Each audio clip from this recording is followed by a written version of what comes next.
तो इन्वेस्टमेंट कहाँ किया जाए? सबसे बढ़िया इन्वेस्टर की डेफिनेशन आपकी तरफ से क्या होती है? कौन? आपका पेशेंस जब टूटेगा उस समय आप कोई ना कोई गलत डिसीजन लेंगे।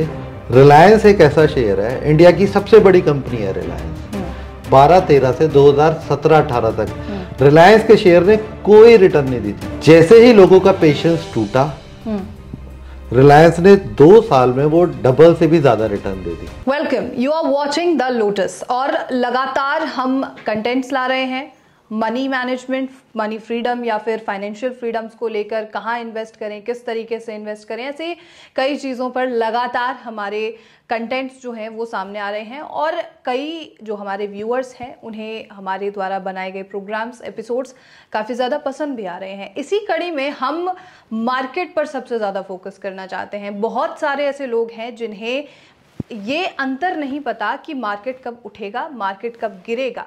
और आज के समय में जिस तरीके से देखा जा रहा है कि मार्केट काफ़ी तेज़ी से गिर जाती है, कभी उठ जाती है, तो इस फर्क को कैसे समझें, इसी के बारे में आज का ये खास प्रोग्राम होने वाला है। मार्केट आपको किस लेवल पर जाके सबसे ज़्यादा प्रॉफिट दे सकता है और किस लेवल पे जाके सबसे ज़्यादा नुकसान आपको हो सकता है, इस पर बात होने वाली है। और आज हम मौजूद हैं इन्वेस्ट माई फंड के इस ऑफिस में और मेरे साथ इन्वेस्ट माई फंड ऑफिस के मेंटोर हैं विवेक जैन जी, उनसे हम बात करने वाले हैं। सर, आपका बहुत स्वागत है। नमस्कार प्रज्ञा जी, कैसे हैं आप? मैं ठीक हूँ और आशा है आप भी ठीक हैं जी। बहुत बढ़िया जी।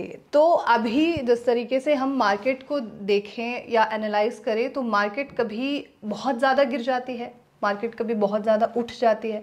तो ये जो मार्केट में उठापटक चल रही है, इसे किस तरीके से समझे, क्या कॉन्सेप्ट है इसका समझने का? देखिए, कॉन्सेप्ट कुछ भी नहीं है, एक बहुत ही बेसिक सा कॉन्सेप्ट है कि जो ऊपर जाएगा वो थोड़ा नीचे भी आएगा, लेकिन एंड ऑफ द डे जाना उसको ऊपर ही है। सो मार्केट इस समय एक टर्मोइल में है। अगर हम ऐसे देखें, जो आम इन्वेस्टर देख रहा है जी, वैसे ये एक रूटीन फीचर ही है। आजकल बाजार में करेक्शन चल रही है, इस करेक्शन को हम बोलते हैं प्राइस करेक्शन। ओके, करेक्शन चल रही है। हाँ, पिछले 3 सालों से बाजार इतना ज्यादा बढ़ रहा था तो सब लोगों को लगता था कि हमेशा बाजार एक ही तरफ चलता है और ये ऊपर की ऊपर ही जाएगा। आज मैंने 100 रुपए लगाए, कल 110 हो गए, 110 रुपए लगाए तो 120 हो गए। बिल्कुल। लेकिन बाजार जब भी चलता है वो अपनी कुछ एक बेसिक कॉन्सेप्ट्स पे चलता है। तो बेसिक कॉन्सेप्ट है उसके अंदर वैल्यूएशन। जब जब वैल्यूएशन महंगी होगी किसी भी इन्वेस्टमेंट की तो ऑटोमेटिकली उसके अंदर करेक्शन आएगी ही आएगी। ठीक है। उस करेक्शन को हम कहते हैं प्राइस करेक्शन। लेकिन एक मजेदार बात यह है कि इस प्राइस करेक्शन के साथ एक और करेक्शन होती है जो अब लोगों को ऐसा लग रहा है धीरे धीरे प्राइस के बाद आगे वो सेकंड करेक्शन ना शुरू हो जाए। ठीक है। जिसको कहा जाता है टाइम करेक्शन। ओके, इस करेक्शन को हम आम भाषा में क्या कैसे समझेंगे? तो प्राइस करेक्शन होता है जब किसी इन्वेस्टमेंट की वैल्यू काफी ऊपर चली जाए, ठीक है, और उसमें एक इमीडिएट 10 से 20% की गिरावट हो जाए तो उसको बोला जाता है प्राइस करेक्शन। इस प्राइस करेक्शन में क्या होगा, जब भी वैल्यू गिरेगी वो धीरे धीरे वापस अपनी वैल्यू पर आ जाएगा। इसको हम कहते हैं प्राइस करेक्शन। टाइम करेक्शन इसके बिल्कुल ऑपोजिट होता है। यहाँ पर आपकी इन्वेस्टमेंट की वैल्यू एक सीमित दायरे में फिक्स हो जाती है। सीमित दायरे का मतलब ये हुआ, मेरी 100 रुपए की इन्वेस्टमेंट थी, वो नीचे जाती है तो 90 और ऊपर जाती है तो 110। अब उसने एक रेंज पिकअप कर ली है, वो उस रेंज के बियॉन्ड कभी जाएगा ही नहीं। तो ये जितने समय चलेगी उस पीरियड की करेक्शन को हम बोलेंगे टाइम करेक्शन। यहाँ पर ना आपकी इन्वेस्टमेंट लॉस में है ना ही आप प्रॉफिट में है। अच्छा, ओके। अभी जो चल रहा है, जो पिछले 3 साल से आपने कहा कि मार्केट बढ़ रहा था, अब सडन गिरना शुरू हुआ है, इसको हम क्या करेक्शन कहेंगे, प्राइस करेक्शन या टाइम करेक्शन? इसको अभी तो हम प्राइस करेक्शन ही कहेंगे, क्योंकि मार्केट अभी सडन 3 महीने में 15% गिर गया, ठीक है ना, तो ये हमारा प्राइस करेक्शन की कैटेगरी में आता है। लेकिन अब अगर यहाँ से बढ़े ना और इसी ट्रैप के अंदर मार्केट फॉल कर जाए, ठीक है, और यही चलता रहे अगले 3, 6, 9 महीने तक, तो आपका ये प्राइस करेक्शन कन्वर्ट हो जाएगा आपके टाइम करेक्शन में। ठीक है। इन दोनों में सबसे बड़ा दिक्कत ये आता है, प्राइस करेक्शन कोई भी इन्वेस्टर झेल लेता है क्योंकि उसके एसेट की वैल्यू थोड़ी सी कम हुई, कुछ समय के बाद वापस रिकवर कर गई। टाइम करेक्शन में आप ना आगे बढ़ पाते हैं ना पीछे जा पाते हैं। ठीक है। सो यहाँ पर आपका जो पेशेंस है मार्केट वो टेस्ट करता है। ठीक है। सो आपका पेशेंस जब टूटेगा उस समय आप कोई ना कोई गलत डिसीजन लेंगे और आप अपनी इन्वेस्टमेंट या तो लॉस पे बेच देंगे या एट पार पे बेच देंगे। तो आपकी जो लंबे समय में ग्रोथ बननी थी वो ग्रोथ आपकी फॉल बैक कर जाती है। तो जैसे आपने कहा कि पेशेंस जब टूट जाएगा, यानी कि मतलब कोई तो करेक्शन होगा जहाँ पे व्यक्ति का पेशेंस टूट जाता होगा। कौन सा करेक्शन सबसे ज़्यादा मुश्किल है जहाँ पे कोई भी जो इन्वेस्टर है उसका पेशेंस हिलने लग जाता है? देखिए, वैसे तो दोनों ही करेक्शन में इन्वेस्टर का पेशेंस हिलता है, बट इन्वेस्टर की कैटेगरी अलग अलग हो जाती है। ठीक है। जैसे कि प्राइस करेक्शन में जो इन्वेस्टर अपनी इन्वेस्टमेंट सेल करते हैं वो लोग होते हैं जिन्होंने आज खरीदा और देखा अरे 2 महीने में मेरे 20% गिर गया, तो उन्होंने अपनी करेक्शन कर दी। ठीक है। तो अपना उन्होंने उस करेक्शन में आकर के अपनी इन्वेस्टमेंट सेल कर दी और वो एग्जिट होकर लॉस बुक करके निकल गए। टाइम करेक्शन में वो लोग होते हैं जो कि सोचते हैं अभी बहुत ज़्यादा गिरा भी नहीं है तो शायद बढ़ जाएगा, तो वो ऐसे करके एक एक दिन काट रहे हैं। वो एक एक दिन महीने में बदलता है, महीने से कभी कभी वो साल में भी बदल जाता है। इसको हम एग्जाम्पल में देखेंगे तो 22 was calendar year was an very smart example of time correction. इस पूरे साल में ना तो स्टॉक मार्केट ने कोई रिटर्न दिया, ना वो ऊपर की तरफ रिटर्न दिया, ना नीचे की तरफ कोई गिरावट दी। ठीक है। तो वहां पर इन्वेस्टर का पेशेंस टेस्ट होता है। प्राइस करेक्शन से ज्यादा मुश्किल जो करेक्शन है वो टाइम करेक्शन होती है। टाइम करेक्शन क्या करता है, आपका एक तो पेशेंस टेस्ट करेगा। उस पेशेंस जैसे ही आपका क्रैश हुआ आप अपनी इन्वेस्टमेंट्स को सेल कर देते हैं।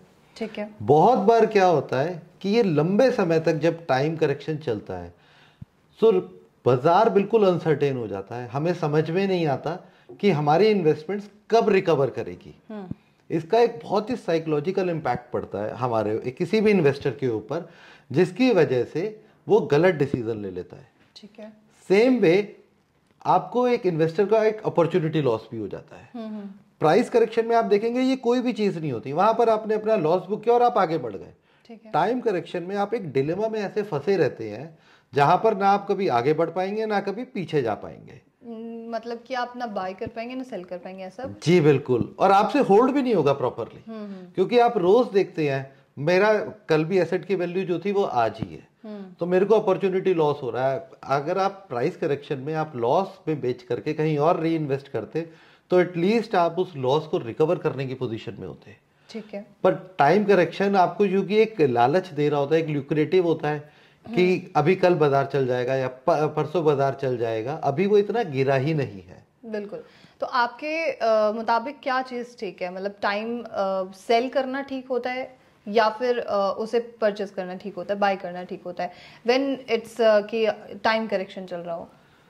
देखिए, जब प्राइस करेक्शन चलता है तब आपको परचेज करना बहुत बढ़िया टाइम होता है। ठीक है। तब आप कभी भी 20% 30% पे कोई भी इन्वेस्टमेंट आपकी टूटी तो आप उसमें री इन्वेस्ट कर सकते हैं, आप अपने आप को एवरेज आउट भी कर सकते हैं।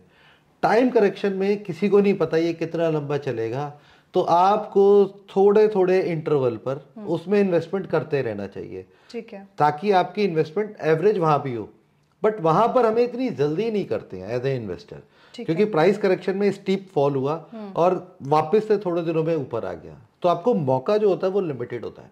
टाइम करेक्शन किसी भी इन्वेस्टर को अपना पोर्टफोलियो बिल्ड करने के लिए ज्यादा समय दे देता है। प्राइस करेक्शन में आपको थोड़ा सा टाइमिंग करना पड़ता है, तो आपको अपॉर्चुनिस्ट होना पड़ता है। क्या आपके पास मतलब कोई ऐसा एग्जाम्पल रहा है आज तक जिसने सिर्फ टाइम करेक्शन की वजह से सेल कर दिया अपना जो भी उसका स्टॉक था? आपको ये स्टॉक की रिकमेंडेशन नहीं है, बट जस्ट एक एग्जांपल है लर्निंग के लिए।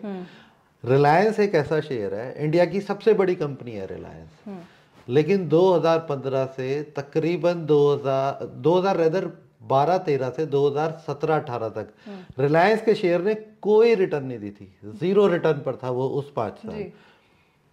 जैसे ही लोगों का पेशेंस टूटा उसके बाद रिलायंस ने जो चलना शुरू किया, रिलायंस ने 2 साल में वो डबल से भी ज्यादा रिटर्न दे दी। अब वापस फिर से उसी टाइम करेक्शन में रिलायंस का शेयर है, आज भी आप खोलेंगे 3 साल में रिलायंस का रिटर्न 0 है। ठीक है।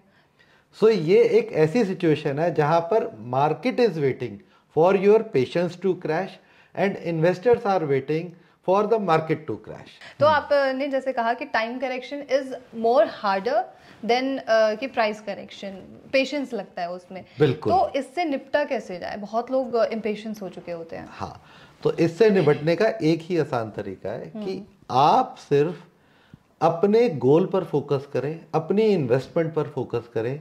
आप बाजार की तरफ ना देखें बहुत ज्यादा। जो आपके कंट्रोल में है आपको वही काम करना है, जो आपके कंट्रोल में नहीं है उसको करना ही नहीं है आपको। तो क्या चीज कंट्रोल में है और क्या चीज कंट्रोल में नहीं है? किसी भी इन्वेस्टर के पास 2-3 चीजें ही उसके कंट्रोल में और 2-3 चीजें उसकी कंट्रोल के बियॉन्ड है। तो क्या कंट्रोल के बियॉन्ड है, हम पहले वो देखते हैं। मार्केट की वोलेटिलिटी किसी भी इन्वेस्टर के कंट्रोल में नहीं है। आप अपनी इन्वेस्टमेंट्स पर फोकस करें, ना कि मार्केट की वॉलेटिलिटी पर। वॉलेटिलिटी पर आपको फोकस तभी करना है जब आपके पास पैसे हो, बाजार नीचे गिरा हो, तो आप कुछ कुछ अपनी एवरेजिंग करना चाहें तो कर सकते हैं किसी भी इन्वेस्टमेंट्स को लेकर के। इसके अलावा कोई भी इंस्टीट्यूशनल इन्वेस्टर या बड़े इन्वेस्टर अगर कोई एक्शन लेते हैं तो आप उनके एक्शंस को देख करके खुद एक्शंस ना लें। आप इन्वेस्टर हैं, लंबे समय के लिए इन्वेस्टर हैं, तो दूसरों के एक्शंस पर आप डिसीजन ना लें। बिल्कुल। तीसरी चीज, जो बहुत 24 घंटे हमारे यहाँ न्यूज़ चैनल आ रहे हैं जहाँ पर स्टॉक की रिकमेंडेशन आती है बाय और सेल दोनों की, आप थोड़ा सा उससे भी अलग रहें। जितना आप उस नॉइज को इग्नोर करेंगे उतना आपका पोर्टफोलियो बेहतर रहेगा। अब आपके कंट्रोल में क्या है? आपके इमोशंस। आप अपने इमोशंस को कंट्रोल में रखिए। इन तीनों जो चीज़ों को हमने भी देखा जो हमारे कंट्रोल के बाहर थी, उसको देख करके इमोशनली कोई डिसीजन ना लें। इसके अलावा हर एक इन्वेस्टर का एक रिस्क एपेटाइट होता है। आप अपने उस रिस्क एपेटाइट को पहचाने और उसके हिसाब से ही shares, mutual fund, gold, real estate, FD, जहां आपको ठीक लगे आप वहां इन्वेस्ट कीजिए।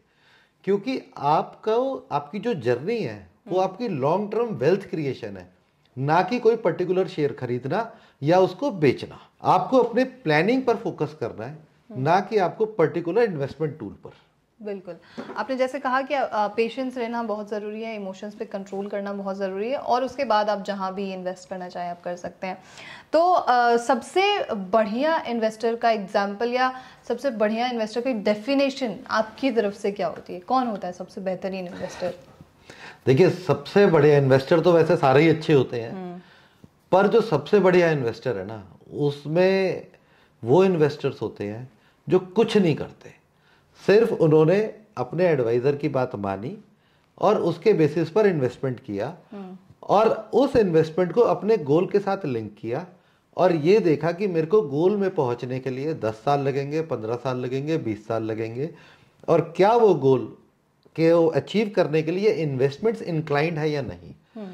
यानी कि इन्वेस्टर सबसे बढ़िया और सुखी और अच्छा वही है जो लंबे समय के लिए इन्वेस्ट करे, अपनी इन्वेस्टमेंट के साथ छेड़ाछाड़ी ना करे और अपने गोल पर पहुंच करके उस वेल्थ को एंजॉय करे।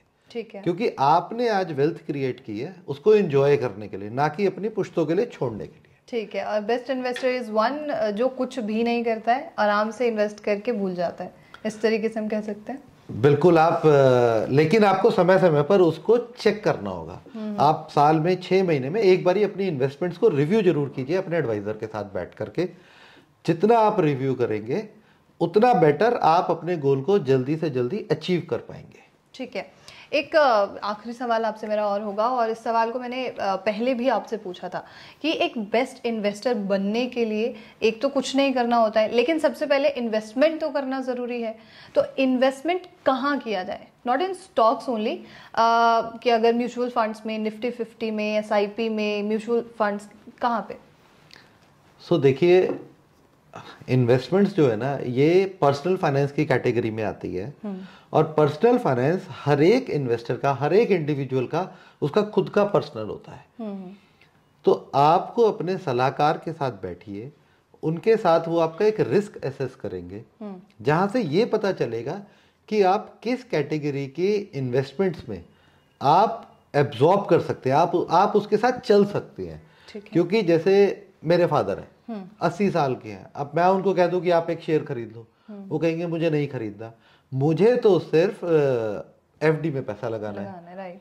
ठीक है ना। तो अब उनका रिस्क एपेटाइट जो है वो सिर्फ FD के लायक है। राइट। लेकिन एक 25 साल का लड़का है जिसकी आज नौकरी लगी है, 20,000 रुपए से महीना मिलते हैं, वो आज 2,000 रुपए, 1,000 रुपए, 500 रुपए में या तो वो शेयर्स में भी इन्वेस्ट कर सकता है, अगर उसको शेयर की समझ नहीं है तो वो म्यूचुअल फंड में इन्वेस्ट कर सकता है। बिल्कुल। ऐसे ही एक हाउस लेडी है, उन्होंने कुछ पैसे अपने जोड़े हैं, उनको लगता है कि गोल्ड ही अच्छा इन्वेस्टमेंट है, तो वो अपना गोल्ड में जा सकती है। तो हर एक इन्वेस्टर को अपना अपना रिस्क एपेटाइट समझना है, अपनी अपनी चॉइस ऑफ इन्वेस्टमेंट समझनी है, और किसी भी इन्वेस्टमेंट को आपको एक गोल के साथ लिंक करना है। जैसे ही आप गोल के साथ लिंक करेंगे, आपका इन्वेस्टमेंट करने का होराइजन जो है वो बड़ा भी हो जाएगा और बेटर भी हो जाएगा, और आपकी शायद इन्वेस्टमेंट्स पर रिटर्न भी अच्छा बेहतर मिलेगा। मैं बस यही कहने वाली थी। Thank you so much Vivek ji, thank you so much sir. Thank you. तो ये था पूरा डिस्कशन, और एपिसोड के दौरान ये बहुत चीज़ें निकल के आई हैं कि इन्वेस्टर्स जो होते हैं उन्हें पेशेंस रखना बेहद ज़्यादा ज़रूरी है। चाहे आपने 1,000 रुपए की ही इन्वेस्टमेंट कहीं क्यों ना की हो, लेकिन patience is the key to success in everything. तो आपके मन में अगर कोई भी सवाल हो इन्वेस्टमेंट्स को लेकर, मनी मेकिंग को लेकर, फाइनेंशियल फ्रीडम को लेकर, इन्वेस्टमेंट को लेकर, तो आप पूछ सकते हैं। और ऐसे तमाम रिपोर्ट्स के लिए आप द लोटस देखिए।